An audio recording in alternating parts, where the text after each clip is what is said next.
दोस्तों स्वागत है आपका इस वीडियो में। इस वीडियो में अगेन एक बहुत ही इंपॉर्टेंट इशू है।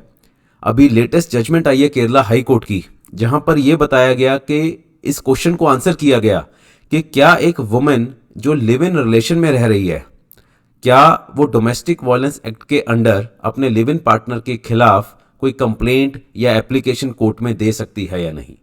तो अगर आप भी इस तरह की कोई प्रॉब्लम में हैं, इस तरह की कोई लिटिगेशन आप फेस कर रहे हैं, तो ये वीडियो आपके लिए बहुत ज़्यादा इंपॉर्टेंट है। इसको बहुत ध्यान से सुनिए। नॉर्मली डोमेस्टिक वायलेंस केस के अगर एक्ट के अंडर हम बात करें तो जनरली ये हम सोचते हैं कि एक मैरिड लेडी या जो वाइफ है वही अपने इन लॉज के अगेंस्ट, अपने हस्बैंड के अगेंस्ट केस फाइल कर सकती है अगर कोई डोमेस्टिक वायलेंस उसके अगेंस्ट हुआ है। बट केरला हाई कोर्ट ने डोमेस्टिक वायलेंस एक्ट के जो प्रोविजन है उनको इंटरप्रेट किया विनीत गणेश वर्सेस प्रियंका वासन। इसमें केरला हाई कोर्ट ने बोला कि जो वुमेन लिव इन रिलेशन में भी अगर रह रही है वो भी डोमेस्टिक वायलेंस एक्ट के अंडर केस फाइल कर सकती है। कोर्ट ने ऑब्जर्व क्या किया इसमें, देखिए विद इन कोर्ट से ये from the above definitions it is possible for a women alone seeks relief under the DV act. मतलब एक डीवी एक्ट की अगर हम बात करें तो सिर्फ एक फीमेल वुमेन ही जो है रिलीफ क्लेम कर सकती है। Further a female living in a relationship in the nature of marriage, यहां पर सिर्फ मैरिज की बात नहीं है, relation in the nature of marriage जिसमें लिव इन रिलेशन भी जो है इंक्लूड किए जाते हैं, also eligible to seek relief under the DV act. It may be noted that going by the definition of the respondent under section 2q of DV Act, a female living in a relationship in the nature of marriage, in other words living in a relationship, may also file application under section 12 of the DV Act।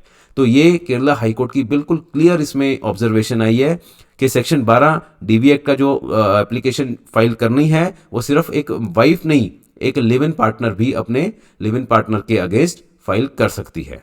Background क्या था case का, वहां पर एक husband ने section 12 में जो application थी कोर्ट में कहा कि इसको ट्रांसफर कर दिया जाए, वो मजिस्ट्रेट के पास है, उसको फैमिली कोर्ट में ट्रांसफर कर दिया जाए। जबकि कोर्ट ने कहा नहीं, ऐसा नहीं हो सकता। उन्होंने डीवी एक्ट के प्रोविजंस को एनालाइज किया, उन्होंने फैमिली कोर्ट का जो एक्ट है उसको एनालाइज किया, उसके बाद डीवी एक्ट के ऊपर भी ये ऑब्जर्वेशन दी कि लिव इन रिलेशन वाली जो फीमेल है, जो पार्टनर है, वो फाइल कर सकती है application under section 12 under DV act. और साथ साथ ये भी बताया कि डीवी एक्ट में अगर कोई केस है तो वो मजिस्ट्रेट ही उसको कॉग्निजेंस लेगा, मजिस्ट्रेट ही उसका ट्रायल कंडक्ट करेगा, फैमिली कोर्ट के पास वो उसकी ज्यूरिसडिक्शन नहीं है। क्या कहा कोर्ट ने इसको डिनाई करते हुए कि हम आपका केस फैमिली कोर्ट में ट्रांसफर नहीं करेंगे? कोर्ट ने क्या कहा, noting that the DV act is enacted to provide for more effective protection of the rights of women guaranteed under the Constitution of India, the High Court opined that if the person against whom the woman files a case is then allowed to get it transferred to a family court or civil court, it would be her detriment।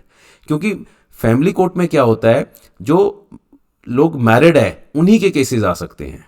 Family court को बनाया ही इसलिए है कि family से related कोई dispute है, marriage से related dispute है, वो केसेस वहां देखे जाएंगे।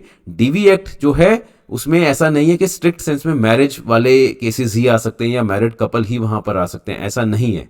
वहां पर लिव इन रिलेशन की भी बात की गई है।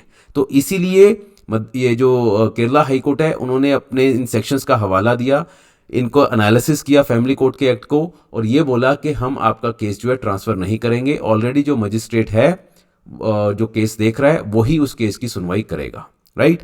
तो इस तरह की अगर कोई और आपकी कोई प्रॉब्लम है तो आप कमेंट्स में लिखकर भेज सकते हैं।